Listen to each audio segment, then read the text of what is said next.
안녕하세요. 레니입니다.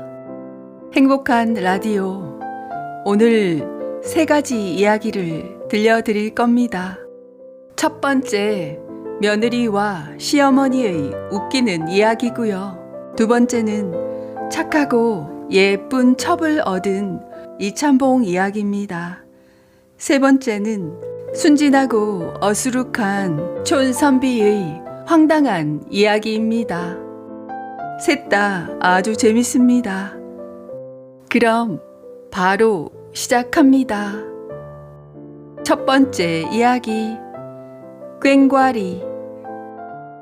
매화꽃이 활짝 핀 앙골 마을에 시집온 새색시가 있었다. 19살 앳되고 풋풋한 모습이라 마을 총각들이 곁을 스쳐 지나가면 얼굴이 붉어지곤 했다.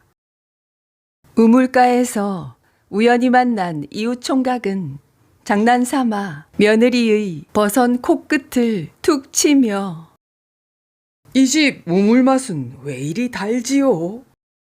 라고 하자 며느리는 반달 눈을 뜨며 까르르 웃었다. 며느리는 부끄러운 척 고개를 돌리면서도 슬그머니 그의 팔을 툭 쳤다.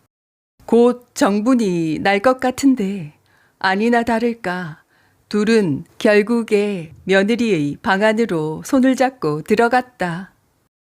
마치 씨름을 하는 듯 옷자락은 흩날리고 숨결이 뒤엉키며 난잡한 희롱이 이어졌다. 한참 불이 붙었는데 생각보다 일찍 돌아온 시어머니에게 그만 들키고 말았다. 엉거주춤 바지 앞섭을 가리다 말고 총각은 재빨리 달아났지만 눈에 불을 켠 시어머니는 기가 차서 그야말로 며느리를 닭 잡듯이 꾸짖었다.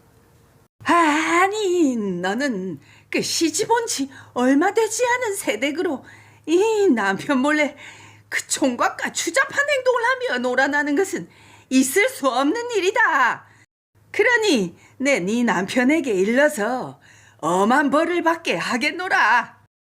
그날부터 시어머니는 밥이 타도 며느리 탓, 장독대에 고양이가 올라가도 며느리 탓, 바람이 불어 문이 덜컥거려도 며느리 탓이라 하며 시비를 걸었다. 이렇게 오랫동안 시어머니는 정작 아들에게 말도 하지 않으면서 계속 며느리를 위협하니 속앓이를 해오다 마루 끝에서 훌쩍이며 눈물을 훔쳤다. 그때 마침 장터에서 돌아오던 동네 노파가 그 모습을 보고는 발걸음을 멈췄다. 아이, 그 새댁이 무슨 일로 근심이 쌓여 이리도 울고 있느냐? 예. 아이고, 제가 어느 날 건너마을 김씨 총각과 좀 난잡하게 놀다가 그만 시어머니에게 들키고 말았습니다. 그 뒤로 시어머니께서는 날마다 그 일을 들먹이면서 남편에게 이르겠다고 협박하며 꾸짖으니 그 고통을 견디기가 어려워 근심에 쌓여 있습니다.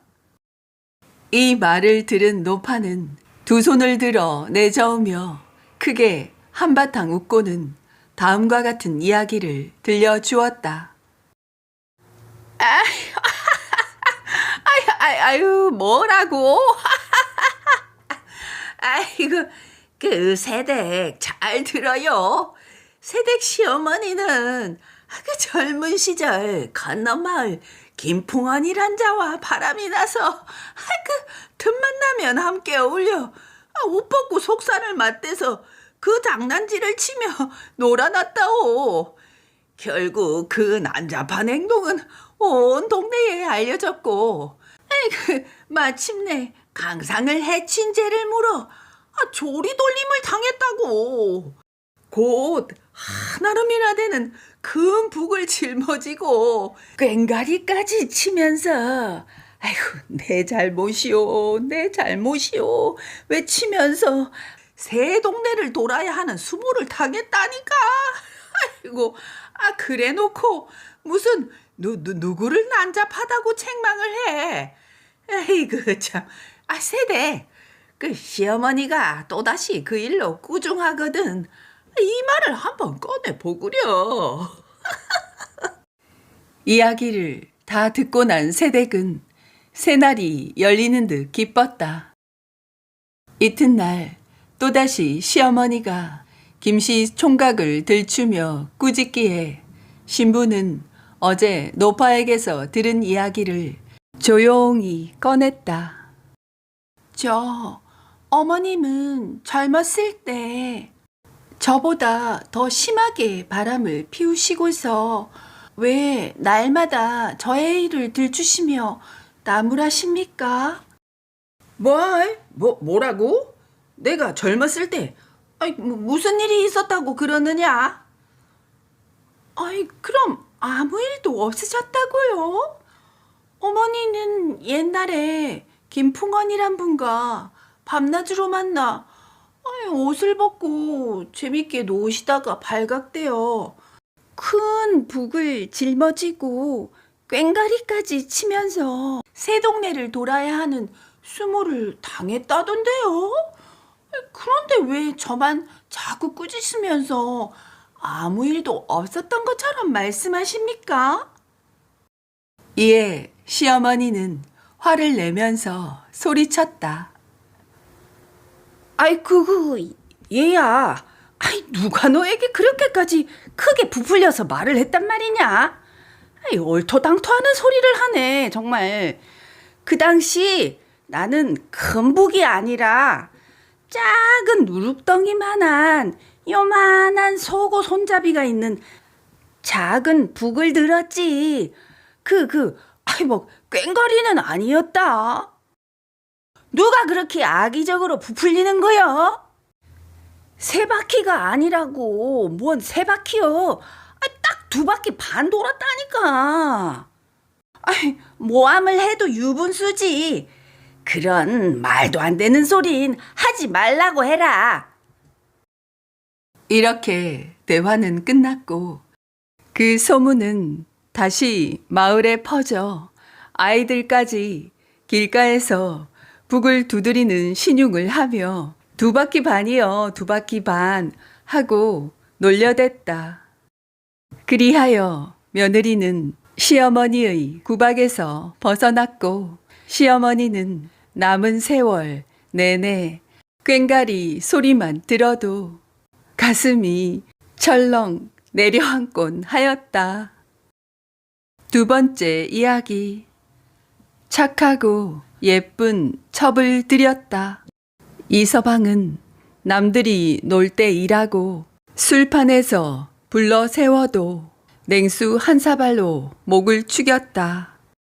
남들이 쌀밥을 먹을 때 강조밥을 먹으며 한 푼 2푼 악착같이 모았다. 이서방에게 시집 온 영산댁도 부창부수라 이서방보다 더 부지런해 낮에는 농사일로 밤이면 삭바느질 큰일 치르는 집에서는 일손을 거들었고 그렇게 품삯을 모았다.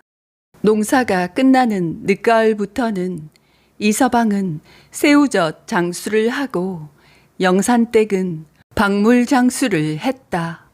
어디서 논밭이 나오기만 하면 두꺼비 파리 잡아먹듯 널름 낚아채는 것도 이서방이다.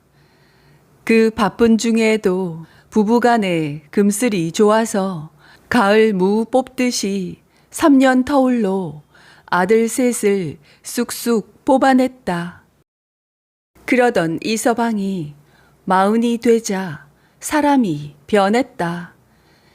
기와집을 짓고 떼국이 흐르던 옷을 벗어던지고 황금빛 비단 마고자에 정자관을 쓰고 하인들을 부렸다. 제사는 점점 불어나 쌀독에 곰팡이가 피고 동괴짝엔 쥐가 집을 지을 정도였다. 부르는 대로 값을 치르고 참봉 벼슬을 사서 사람들은 그를 이참봉이라 불렀다. 뒷짐을 지고 장죽을 물고 주막 출입을 하며 동네 사람들에게 술도 거나하게 샀다. 어느 날 술에 취해 안방에 들러 영산댁 치마끈을 풀었더니 허리는 절구통이요, 손은 나무뿌리요, 얼굴은 가뭄에 갈라진 논바닥인데 8팔자로 누워서 귀찮다는 듯이 하품까지 해댄다. 영산댁과 후련한 합방 한번 해본 지가 까마득이다. 이참봉은 마침내 저작거리에 첩살림을 차렸다. 그 포동포동한 복숭아 같은 엉덩이를 껴안는 재미도 재미려니와 이참봉을 위하는 일이 하도 지극정성이라 감탄이 절로 나온다.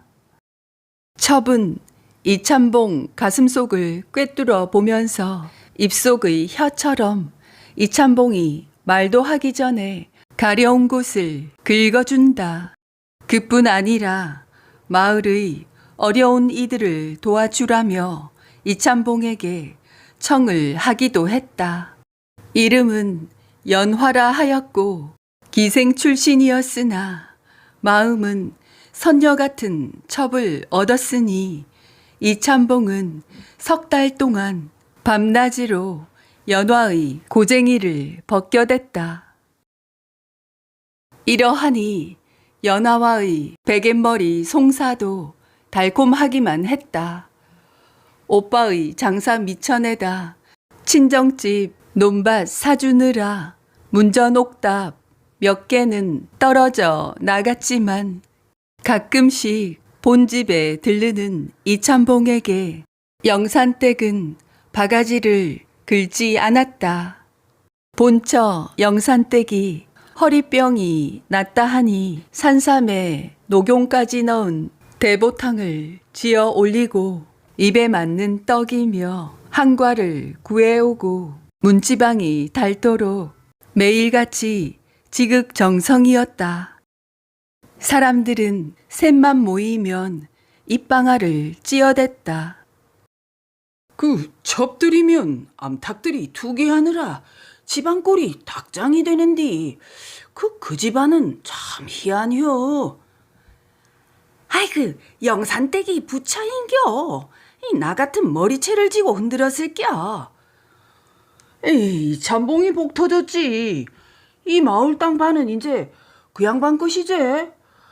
그 꽃같이 예쁜데 그 선녀처럼 착한 첩까지 얻었으니 아이 참 내 팔자는 이게 뭔지 그 참 부럽다 부러워. 그러나 영산댁의 병은 점점 더 깊어만 갔다. 얼굴은 누렇게 뜨고 기력은 날로 쇠하여 자리에서 일어나지를 못했다. 어느 날은 연화가 사슴 같은 눈망울로 이참봉에게 아뢰다. 제가 날이 사랑을 받으며 이리 호강하는 것도 다 마님의 은덕이 아니겠사옵니까? 허나 병이 깊어지시기만 하니 어떻게 해서든 은혜를 갚고 싶사옵니다. 나리께서 좀 도와주시어요. 그래. 네 마음이 참 가상구나. 어찌하면 좋단 말이냐. 용한 의원을 찾아내었고 모셔오는데 은자 500냥이 든다고 하였다. 그렇게 500냥에 사온 장림 의원이 한동안 계속 들락거렸다.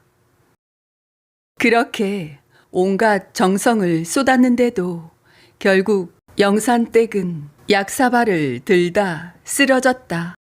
아이고, 부인. 아이고, 마누라. 영산댁은 그대로 그렇게 숨을 거두었다. 집안은 상을 치르느라 난리가 났는데 영구를 들어 나르려 하자 이게 웬일인가. 관이 꿈쩍도 하지 않았다. 아이, 나으리, 이 관이 꼼짝을 하지 않사옵니다. 장정이 넷이나 달라붙어 아무리 힘을 써 보아도 관은 바닥에 착 달라붙었다. 황급히 무당을 불러와 물어보았고 무당은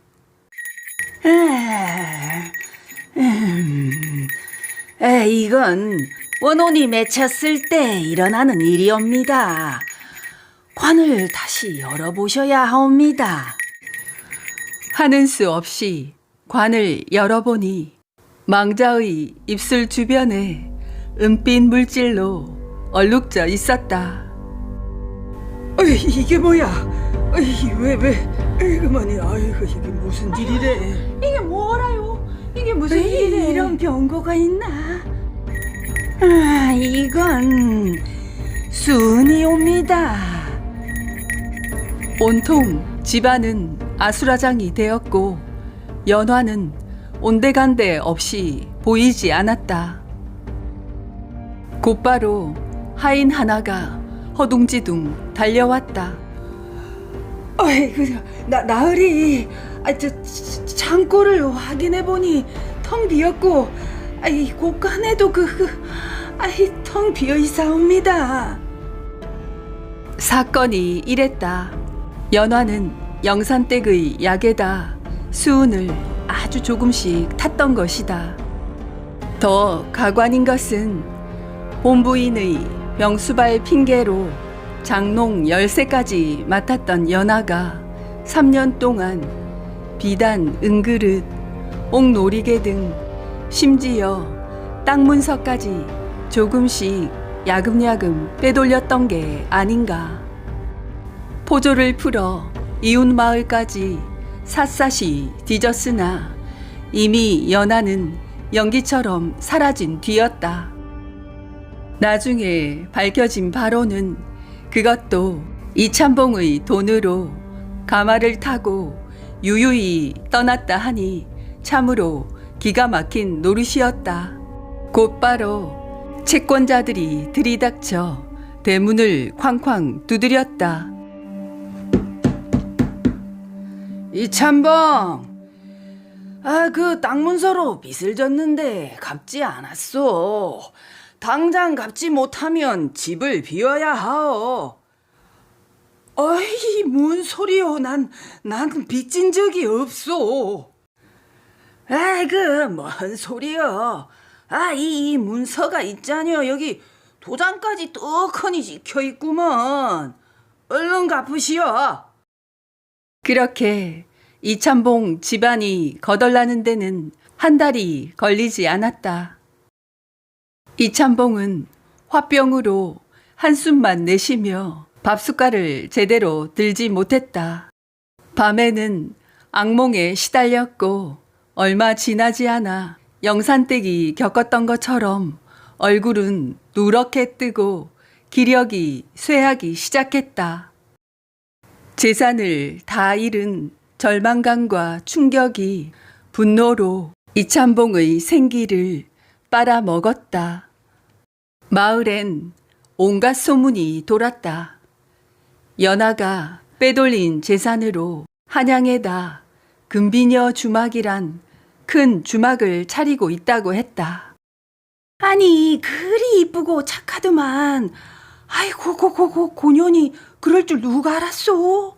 그 3년 정성으로 3대 재산을 훔쳐갔다니까. 큰 도둑의 재주구먼. 나 그래도 믿어지지가 않어. 쿨이 선녀처럼 이쁘고 그냥 상냥하던디. 이참봉은 죽을 고비를 몇 번이나 넘나들었다. 의원이 와서 진맥을 해보니 심화가 치솟고 기운이 다 빠져서 살아날 가망이 없다 했다. 그 뒤로 경주에선 이런 말이 돌았다. 첩을 들이면 재산 반이요. 지극한 첩을 들이면 재산 몽땅이로다. 지극정성, 그게 제일 무섭소. 세상의 모든 조화에는 등가법칙이 있으니 큰 정성을 받았다면 더 무거운 값을 치룬다는 교훈이 들어있는 것 같습니다. 세 번째 이야기, 순진한 촌선비. 어느 무더운 여름날, 상인들의 호객 소리가 장터를 가득 메웠고 파장이 가까워 오는데도 하루 종일 그대로인 닭들을 앞에 놓고 닭장수는 쪼그리고 앉아 잔뜩 인상을 쓰고 있었다. 이래 가지고는 쌀독이 바닥날 판이라 애꿎은 연초만 빡빡 피우고 있었다. 저 멀리서 흰 도포자락을 휘날리며 꼴에 선비랍시고 떨어진 넓은 갓을 쓰고 떼국이 흐르는 두루마기에 염소 수염을 매단 어수룩한 사람이 어슬렁거리며 걸어왔다. 수염을 쓰다듬으며 뚫어지게 장닭들을 내려다 보더니 닭 한 마리를 가리키며 묻는다. 이 닭은 얼마요? 라고 묻지 않고 이게 뭐요? 라고 물어 닭장수의 부하를 도두었다.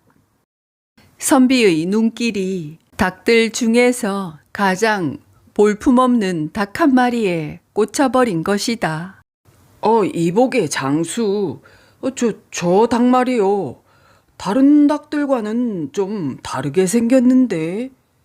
할 말을 잃고 선비를 째려보던 닭장수가 선비를 놀릴 생각으로 오호호, 나으리, 보시는 눈이 정말 예사롭지 않으시옵니다. 그건 사실 닭이 아니옵니다. 뭐? 닭이 아니라니?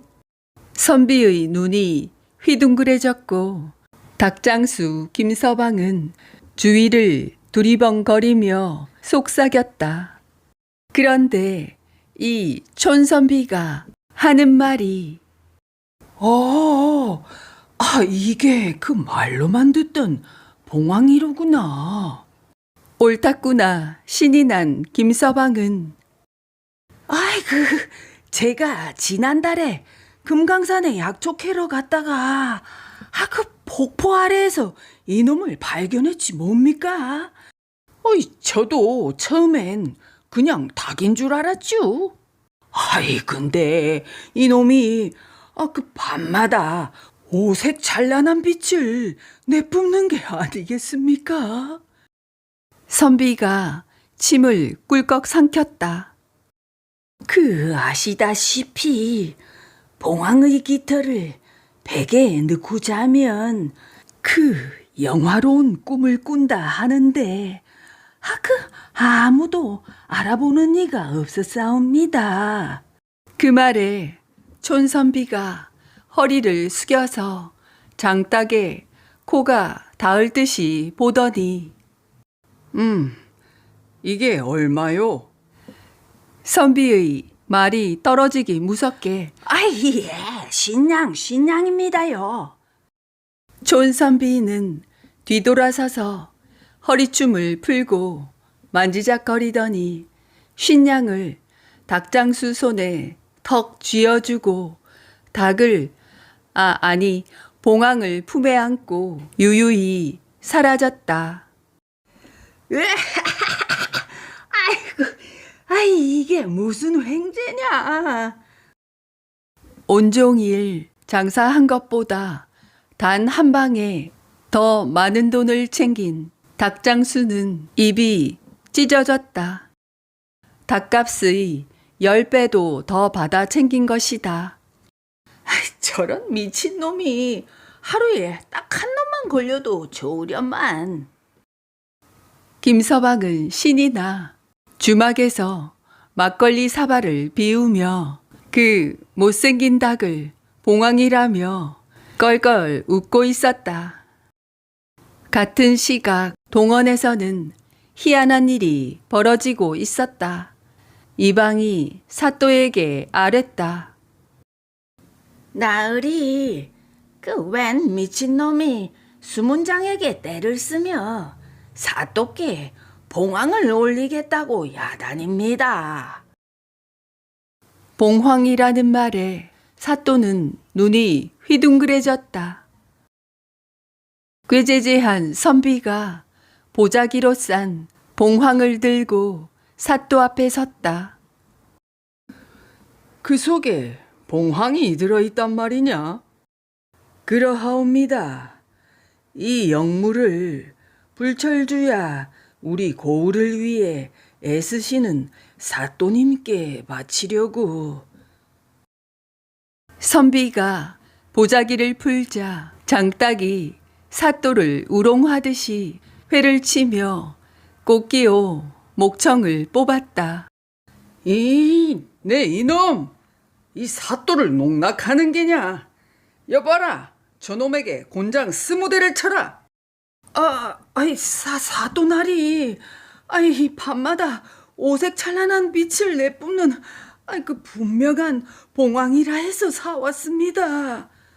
선비가 봉황을 사게 된 자초지종을 설명하자 곧이어 닭장수가 잡혀왔다. 니놈은 이 순진한 선비에게 닭을 봉황이라 속여 팔았겠다. 얼굴이 불쾌해진 닭장수가 사또나리, 그것이 아니고. 선비가 닭장수의 설명을 가로챘다. 소인이 아무리 본데없는 숙맥이라지만 닭 한 마리를 200냥이나 주고 살 턱이 있겠습니까? 뭐야? 내가 50냥을 받았지 언제 200냥을 받았다는 거야?